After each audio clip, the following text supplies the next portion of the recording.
Hello दोस्तों, फौजी game का जो टीडीएम वर्जन है वो जब लॉन्च हुआ था तो दोस्तों उसके कुछ समय तक तो इंस्टॉल का नाम ऑप्शन सभी को शो कर रहा था दोस्तों। लेकिन उसके कुछ समय बाद एक ऑप्शन शो करने लगा है कि the early access programme is currently full space may open up later. तो इसका मतलब ये है कि दोस्तों ये कुछ लिमिटेड लोगों को दिया गया था, अभी ये प्रोग्राम फुल हो चुका है।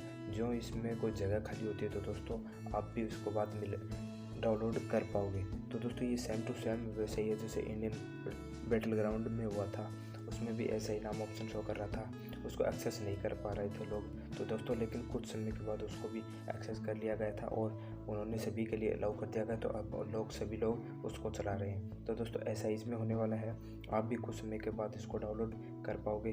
तो दोस्तों इसके ऊपर एक पहले भी वीडियो बनाई थी जो ये लॉन्च हुआ था और उस पर लोग डाउनलोड कर पा रहे थे, लेकिन अभी कुछ समय के बाद डाउनलोड कर लीजिएगा दोस्तों, क्योंकि ये कुछ समय बाद हो जाएगा ओपन। तो दोस्तों ऐसी वीडियो पाने के लिए हमारे चैनल को सब्सक्राइब जरूर करें।